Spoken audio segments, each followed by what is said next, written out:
Hello, Carrie here. I'm painting some mushrooms with watercolours.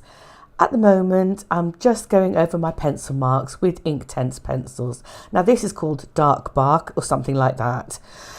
It was a bit of a mistake really. It did muddy my watercolours in this one, but not too badly. I still quite like the result in the end. But I do prefer the more vibrant coloured Inktense pencils, which I used on the rest of them. And I'm just putting in the stem and the ribs underneath this mushroom. You can see underneath it. I'm going to speed this up shortly in a moment because this is a very long video otherwise. So we're going at high speed. So I'm just, as I say, I'm just going in with the Inktense pencils to reinforce the pencil lines.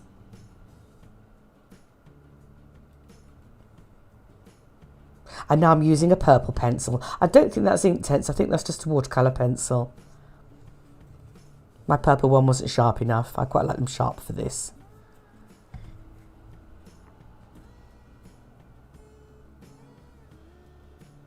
This has been fun. I've enjoyed painting all these things. I've painted for autumn, I've painted leaves, I've painted these, and I've painted pumpkins. So all of these are available in my Etsy shop. I'll put the link down below. They're very inexpensive, but they're great because you can print them out yourself and cut them out and use them on your own autumn themed journal pages, which is what I intended them for myself. I thought, well, I might as well share them. If I'm doing them for myself, other people can use them as well. And now I'm using a red coloured Inktense pencil for these.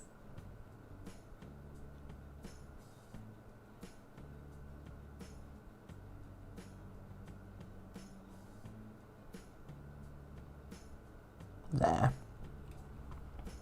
Now I'm just going over these little dotty bits on this toadstool, adding some ribs in this one here. I'm glad I did that because it shows up really well in the end. And on these, I'm adding the ribs to those, and I'm just tidying up and reinforcing some areas on that, on these little ones. So I'm going to start off with the one on the top left-hand corner. No, bottom left-hand corner. And I'm going in with, what's this colour? Cobalt turquoise. It's my favourite colour. I just love it. Such a lovely colour. I'm just doing the caps on these at the moment. I'll let it dry and then I'll do the stems later. And that's the way I'm going to work throughout. I'm just going to work in separate areas.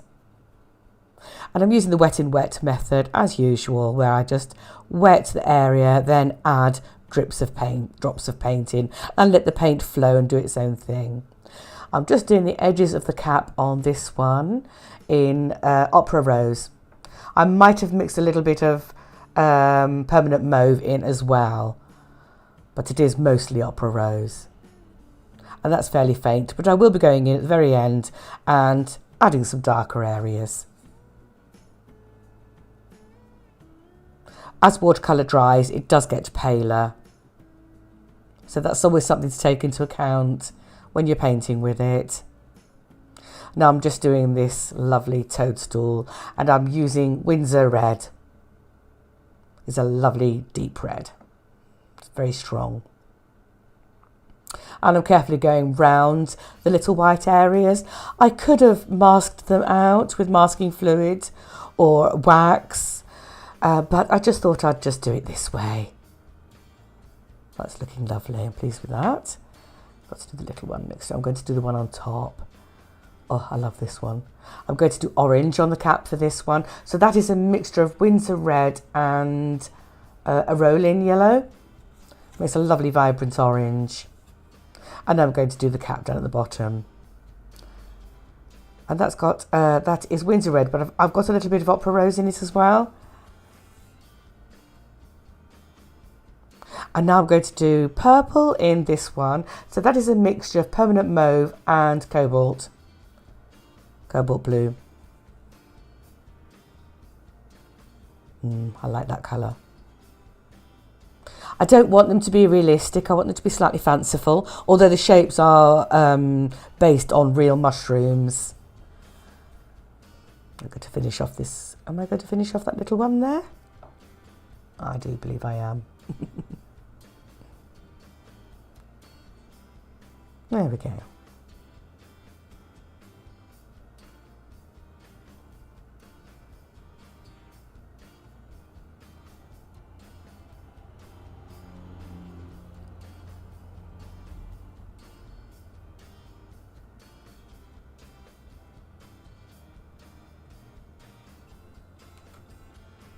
Now I've mixed up some yellow, and this is where you see where the brown of the pencil runs into the yellow. I was just using pure Aerolin, but where the brown leaked into it, it changed its colour to a sort of sepia almost. And now I'm using some of the cobalt turquoise in the stem of this mushroom. Oh, and it's lovely. Doesn't that contrast beautifully with the orange? Oh, I do like those combos. That's turned out really good. I'm pleased with that. And I'm going to use some, now what did I use here? I think I used a bit of New Gamboge in the stem of this one. And that's a very, very warm yellow. I might have a spot of Windsor Red mixed in with that, I'm not sure. I do believe I have, judging by the looks of it. And also it's picking up the red from the Inktense pencils that are used around the edges. And I'm using the same colour in the stem of the shiitake style mushrooms, and I'm putting a bit more orange in the darker areas.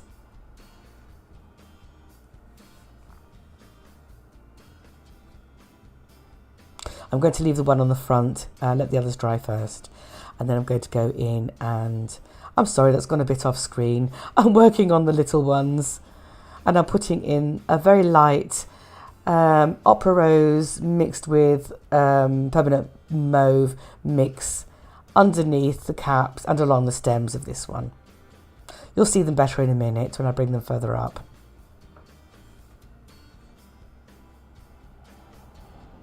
Now I'm working further into this one at the top here. And this is the way I go. I work all over the page. I don't just sit and work on one. I work on them all at the same time. I hope that's not too confusing to watch. So I'm just finishing off that one. Just adding a bit stronger colour on the stems.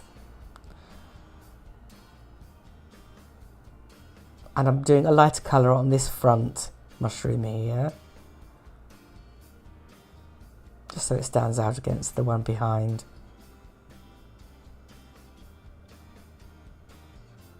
And now there's space on the paper, so I've decided to draw a couple more littler ones on so that I can cut those out and use those as well.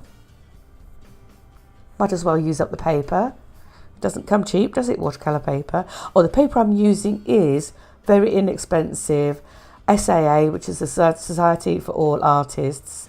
It's their practice paper, and I like it because it's only £140 in weight, so it's quite good to cut out and use in art journals. It's not too thick, and also it's very inexpensive, so it's great for this sort of thing. For more serious artworks, I tend to use Arches or Fabriano.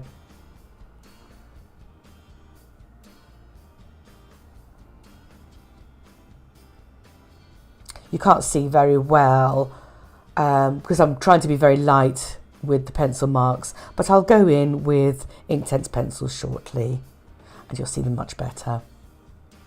I redrew that one because I didn't think I had, that's better. I didn't have a very pleasing to the eye form sort of grouping there, so I've rearranged it.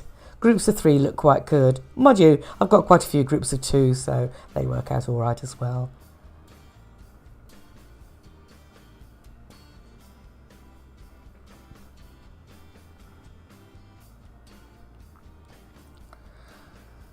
That one down there does look rather phallic, but never mind. It is a mushroom.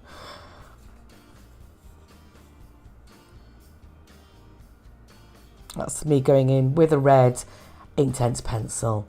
I think it's my favourite for this actually.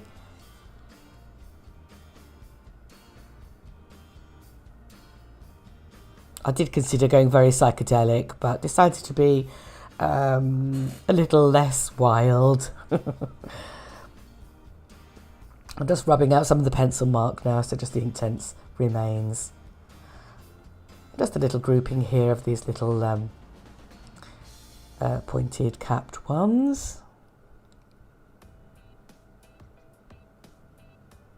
And now I'm going in with some watercolours, and I'm going to use some of that lovely cobalt turquoise for the stems.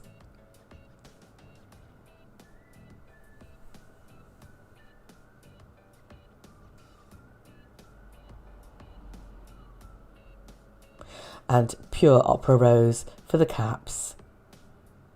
Why not? All the paints are Winsor & Newton. I always buy Winsor & Newton. I'm always pleased with their quality. And I always buy the artist quality as well. And that's Opera Rose on the one on the left. As well, I'm working upside down.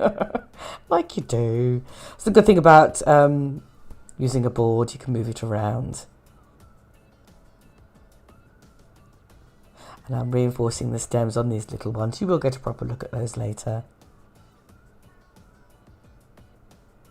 And now the ones in the middle, I'm using the Opera Rose for the stems. I do love that Opera Rose. I've got to tell you, it's one of my favourite colours.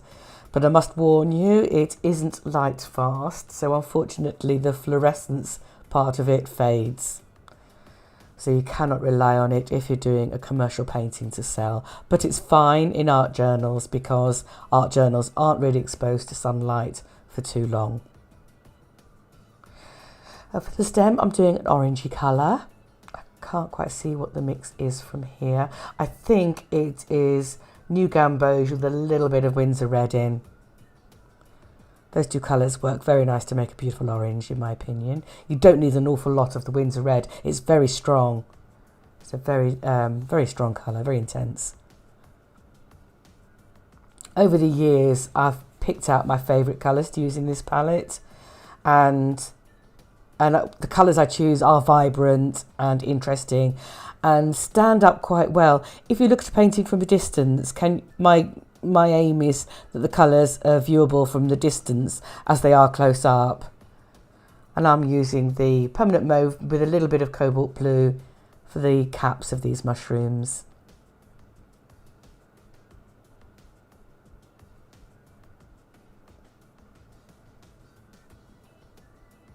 Looking to see where I need to go next. Just giving a quick blast with the hairdryer, just in case I lean on it and spoil it. And now this is where I go and reinforce the areas I did at the beginning. And I just put a bit darker colours in and move the colour around with just a damp brush. And that blends the colour beautifully. I do like that shiitake style one. Is it shiitake? I think it is.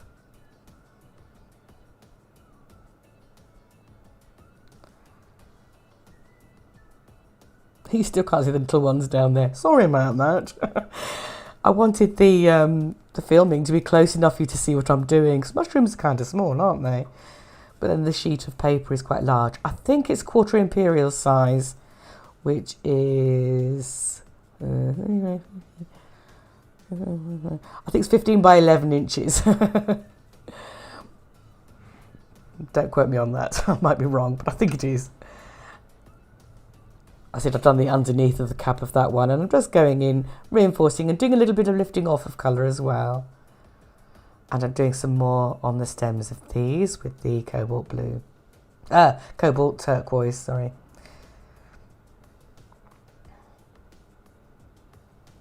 You can see why I like that colour, can't you? It's so nice.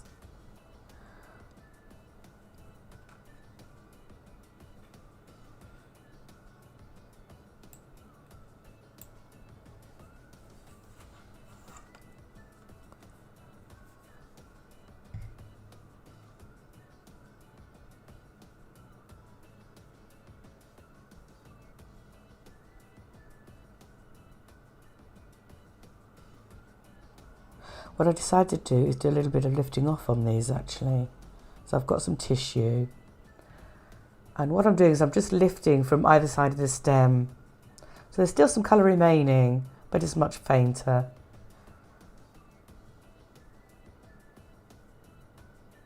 There's a very famous watercolourist in Scotland called Arthur Melville, and he used something called the blot-S technique, which I did a little bit of there. And here we are, they're finished. I hope you enjoyed watching. I enjoyed doing them. Thanks for watching. Bye.